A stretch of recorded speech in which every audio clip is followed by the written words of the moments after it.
So good morning. As Cindy said, I'm the viticulture advisor for Sonoma Mendocino Lake counties. And I'm going to give you this presentation, which I gave at CAPCA recently. So if you were at CAPCA, I apologize, it's a briefing. So if we're talking about climate change and pests, you got to start with climate concerns, right? Generally, you probably all know this is occurring, but the numbers say that things are occurring, like we're seeing 3 degrees increase on average global temperatures since the start of the 20th century. We're seeing drought persist in the West Coast for longer periods of time than it did previously.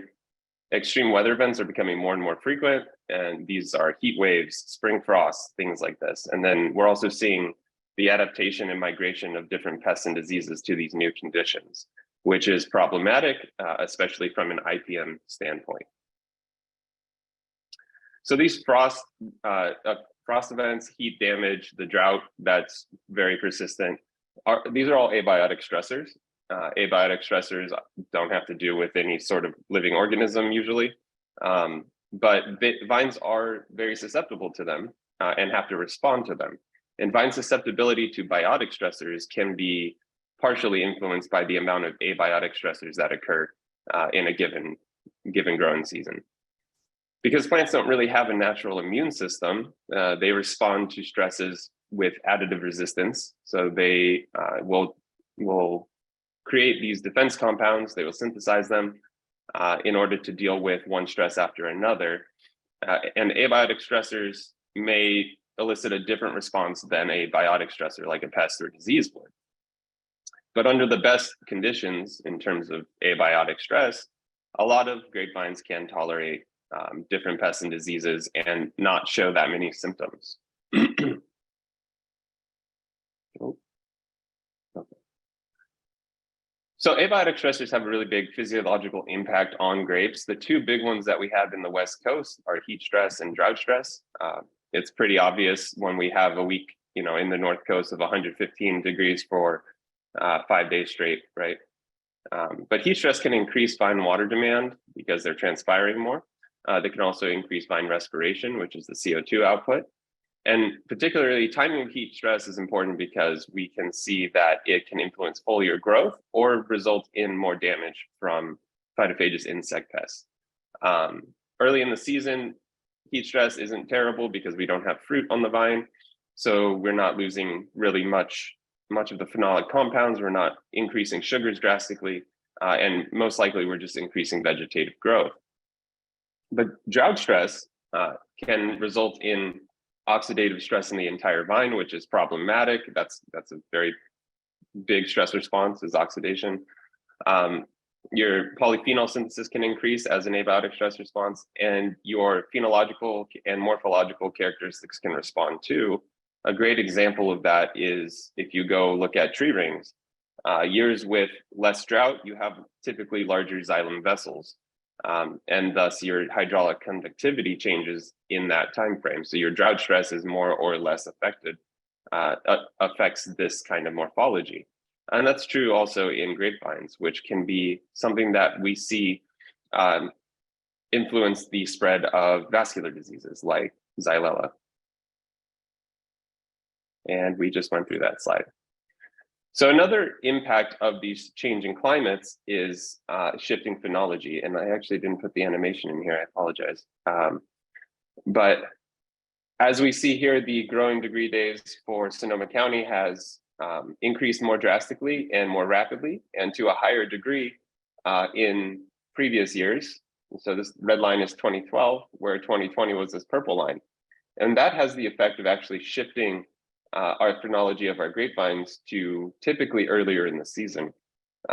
These heat accumulation hours are a large factor that play into the phenological development of grapevines throughout the year, particularly early in the growing season. And that really impacts, what tissues become available for pests and diseases to infect or to feed on at what time of year. But plants are not the only ones being impacted by these changes in climate. We're also seeing the indirect impacts of changes in temperature, higher atmospheric CO2, and pollutants, and the change in a distribution of of host plants, for instance, we see that impacting pest and disease responses too. So their migratory behavior is changing. Their success in overwintering is changing. Their interaction with other species can be changing, and the effectiveness of pest predators and parasitoids can be influenced by this. And that's something that we are worried is going to start becoming more prevalent in the future. And this is a term that I like to call vineyard asynchrony, because both the pest, because both the pest and the host can respond to changing climates. We don't know exactly how they're going to, or how they're going to interact with one another following those situations. So changes in temperature and CO2 levels can impact the generational cycles of insect species in vineyards, resulting in some kind of asynchrony between pests and predator or parasitoid. This is partially theory, partially shown. We have some evidence of it occurring already, but not so much in vineyards, but it's likely to occur in vineyards. So what do insects do in response to climate change besides move? Well, they move, of course. So they can respond in several ways. And the three most cited in the literature are moving to a climate that's more suitable for them. So they just kind of avoid it and hit the snooze button. They can shift their phenology to correspond with their local changes in their environment. So maybe that means hatching a little later, or one less generation, or one more generation. And they can also adapt to new conditions and associated impacts on the ecosystem. So these are the three most common ways that insects and arthropods respond to this, most likely also fungal diseases as well. Disease expression is also another concept we have to worry about. Host pathogen interactions are broadly impacted by the environment. They pretty much, temperature affects all living things. So if we have more increased temperatures, we have more heat accumulation throughout the year, that's going to change the way that the host and its pathogen interact with each other. And these abiotic stressors that I mentioned at the beginning can increase susceptibility of grapevines to pathogens, or trigger expression of symptoms of those pathogens. A really good example that I saw this year were fungal trunk disease symptoms. So in the North Coast, we had 2 years of drought, 2 years prior to this year, and then we had a couple spring frost events, and then we had rain, and then we had a heat wave, and then we had more rain. So these are pretty ideal conditions for not only weakening the vine and making them deal with these abiotic stressors, but also for improving the success of the fungal pathogens in the area. And we did see, increases in bunch rot, more powdery mildew than typical. But we also saw these trunk diseases that can be, asymptomatic for a decade, start showing up pretty regularly across the North Coast this year. So the conditions were right for it, and the abiotic stressors that the vines had to deal with left them a little more vulnerable, most likely, to these fungal diseases. Another great example related to climate change is Pierce's disease. Xylella fastidiosa is the biological agent which results in Pierce's disease. And typically, especially up in counties like Mendocino, we see that control of Pierce's disease really relies on cold winter temperatures. So anything less than 53 degrees Fahrenheit for prolonged periods of time will reduce the pathogen in the vineyard. This is overwinter dying, overwinter recovery in the vines. But we're seeing warmer winter temperatures over time at around 2 degrees Fahrenheit since 1970 on average. And these higher temperatures have actually made the overwinter recovery of Xylella fastidiosa less likely to occur in these regions where traditionally it could be relied upon to some degree. And we know Pierce's disease, once it's there, we have a problem with it pretty much forever. So if the conditions no longer support this overwinter recovery of the grapevine, we have a problem that we have to address directly. And water stress has also been shown to increase Xylella transmission in grapevines. So this is an abiotic stressor that is indirectly impacting the success rate of a biotic stressor or a biotic pest. Combined, these two types of stressors in the plant can result in a response that is different than each one separately. So typically a plant will have numerous signaling pathways to respond to one stress or another stress, and they tailor their response that way. But if we have combined stressors, particularly biotic and abiotic, they're going through, they're jumping through hoops to respond to these two stressors at once or more. Could be more than two, of course. Climate change also brings about these quote unquote new diseases in vineyards. These may not be new, but may just not have been identified.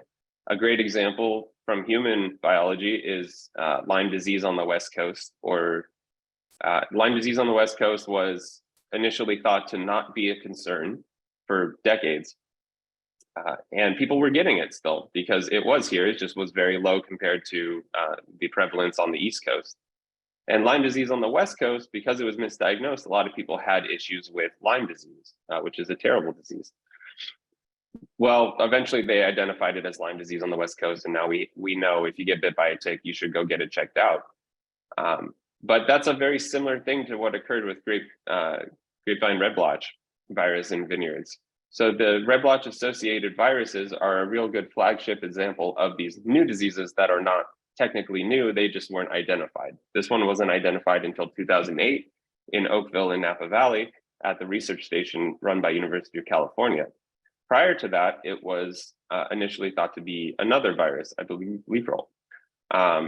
It was unknown for a long time. So because when they tested for other viruses at nursery facilities, they didn't test for red blotch because there was no way to test for it. So it ended up spreading with source material. It ended up spreading between plants. As far as we know, with three-cornered alfalfa hopper. But if you don't know what to test for, you don't know it's there. So these large clean material vineyards would source pathogen-free material that was not pathogen-free, and that was a problem. But the future of our climate may really lead to these kind of events occurring more often. They could be truly novel diseases that we've never seen before, but they could also be misidentified diseases, which can be just as problematic, if not more so, than a brand new disease. We also see increases in the affected ranges of pests and diseases. So changes in temperature, CO2, water availability, and extreme weather events particularly are likely to expand these regions of effectiveness for insect pests and fungal and bacterial pathogens. Their preference for a given climate can help predict, individual species preference for given climates can help predict their spread in the future. A great example is grapevine trunk diseases in I believe Australia.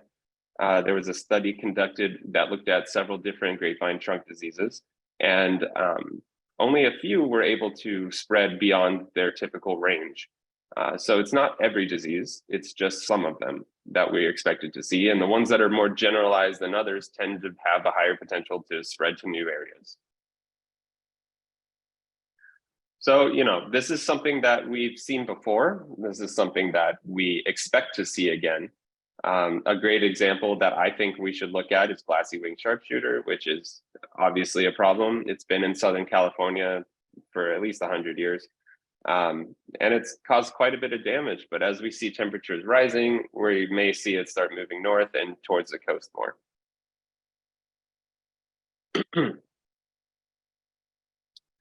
And that brings me back to combined stressors.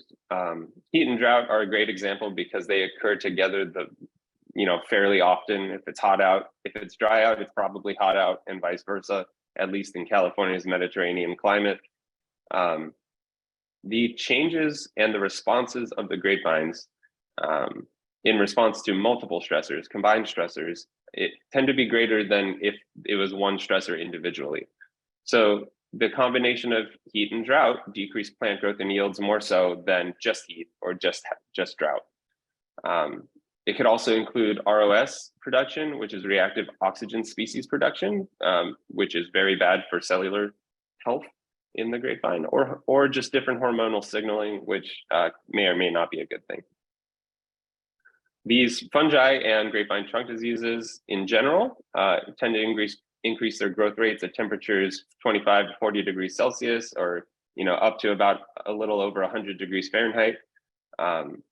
But that may modify the intracellular structure of the grapevine and the fungi itself. So they're living things; they have to adapt to their conditions.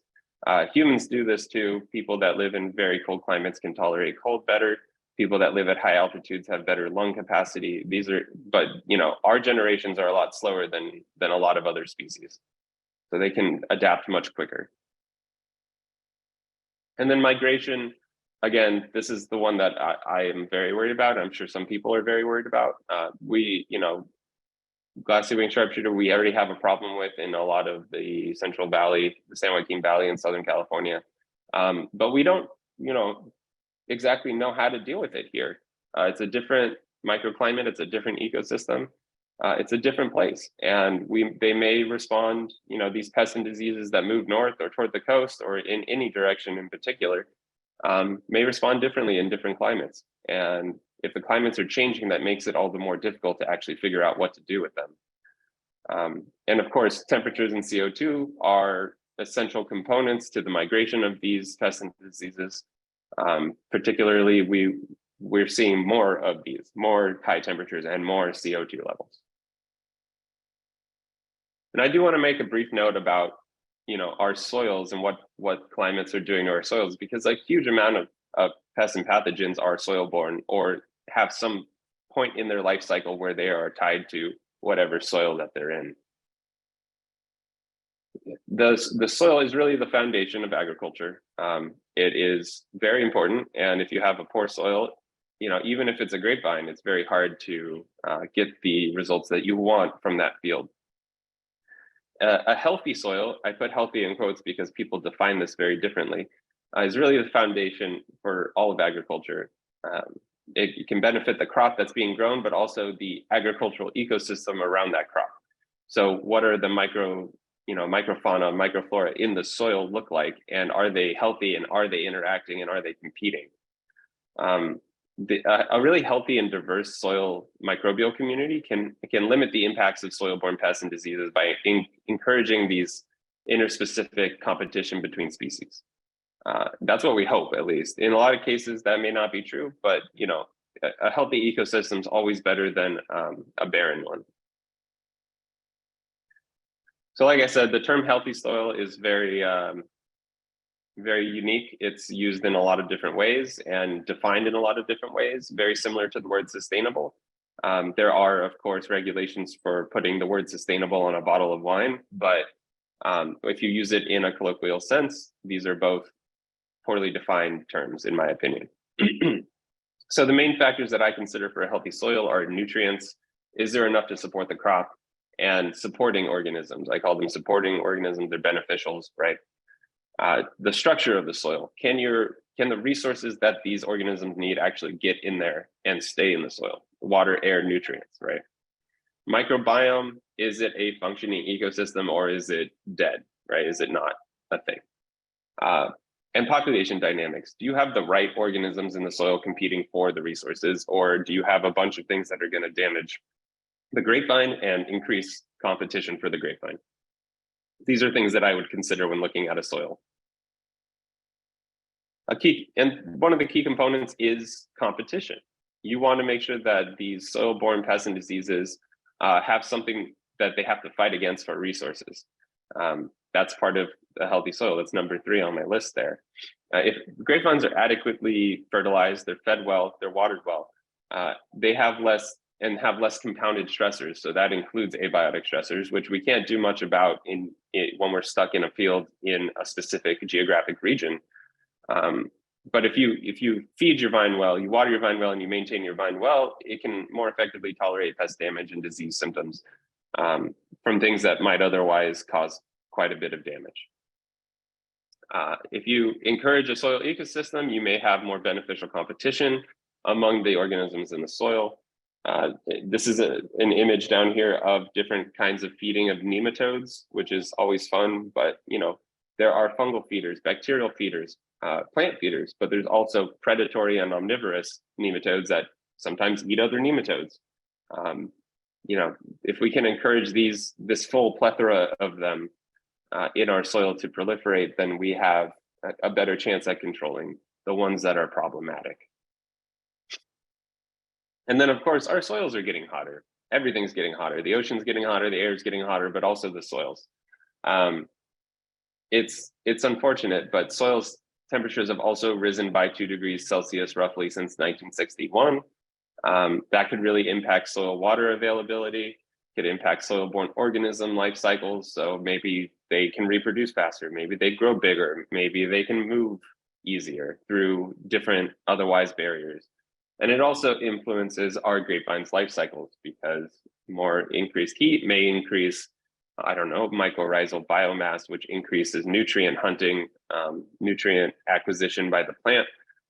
It may increase roots. It may increase a lot of things. But we're not entirely sure right now how in each region that's going to change. And that also depends on things like rootstock, cultural practices, and so on. To maintain the soil as a functional ecosystem, we need to look at, of course, how much nutrient and water stays in that soil.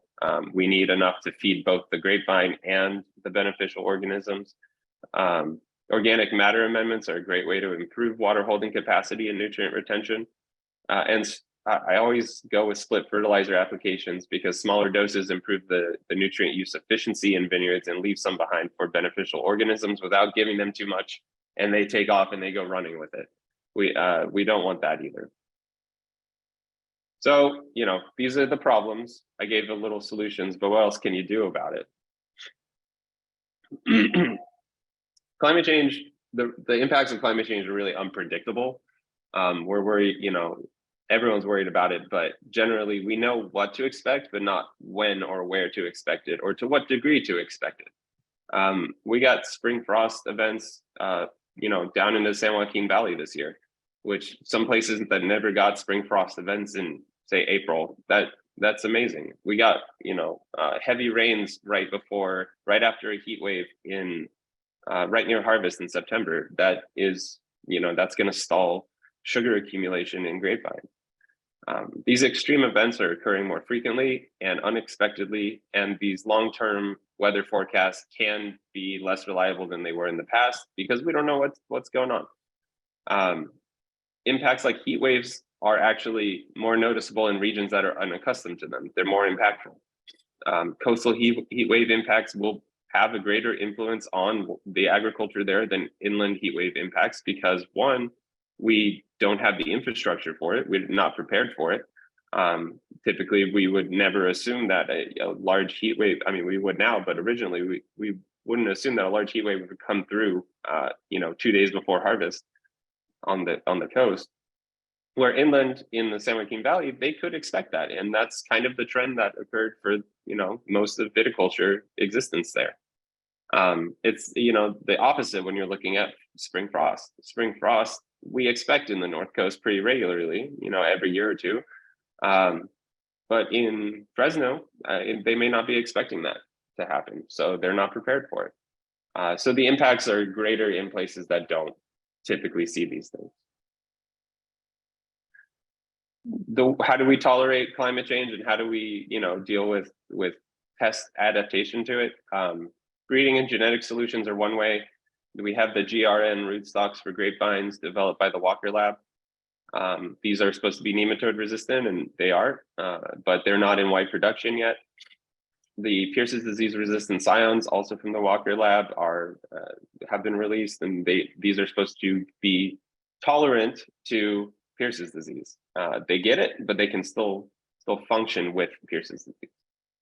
So that's, of course, plant materials one way. We can also look at new monitoring techniques like proximal sensing. LiDAR sensing, there's equipment out there that can identify flying insects from 120 meters away using LiDAR. That's amazing to me.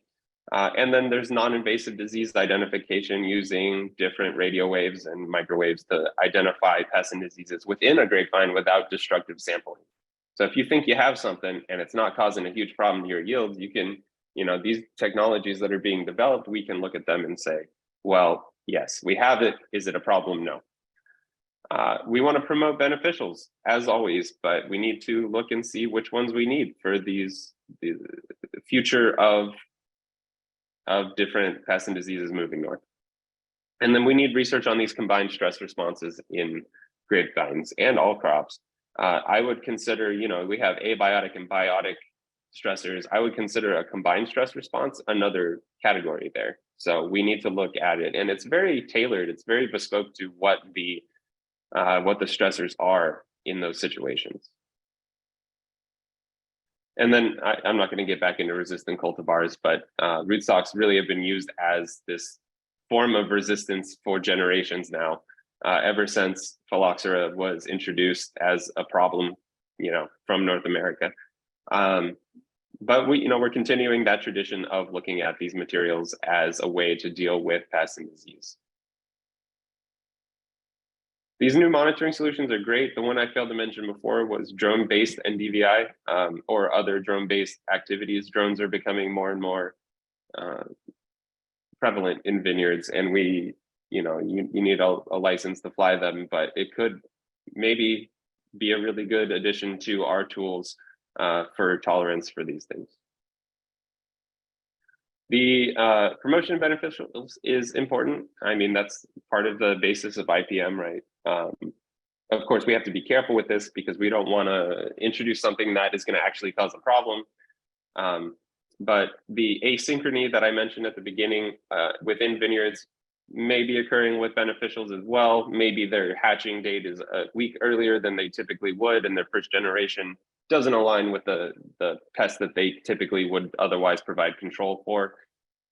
We need to look at these and we need to see how it's changing. Not necessarily saying that we need to change the way we do these things yet, but we need to make sure that it's still working the way that we think it's working. Yeah, and then research into combined stressors. Again, third type of stress beyond biotic and abiotic, very important. Looking at the most common ones will probably be the most beneficial, like drought and Pierce's disease, or heat and drought, or a combination of abiotic and biotic stressors, or abiotic, biotic, whatever you have a problem with. It's great, and we need more research on it. There's other work out there that is trying to address these concerns with stressors, but biostimulants is one that needs more work, but is very popular right now. They're formulations of natural substances and microorganisms that improve vine health and efficiency, or tolerance to stressors. They currently show promise as a buffer against stress damage, but not a solution to it. And we need to look at what mechanisms these work on, what are safe levels of application, because as we all know, too much of anything is bad. At what stage they should be applied and how often they should be applied. So in summary, climate change is unpredictable. We have an idea of what's happening, but not when or where or how much. The impacts of climate change on the host and pathogen should be accounted for when designing any new IPM strategy.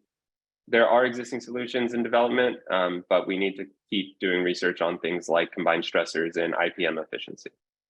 And I do have some, thank you. And I do have some sources on my website here that if you just Google Chen Lab UCANR, there are the citations that I used for this presentation. Thanks.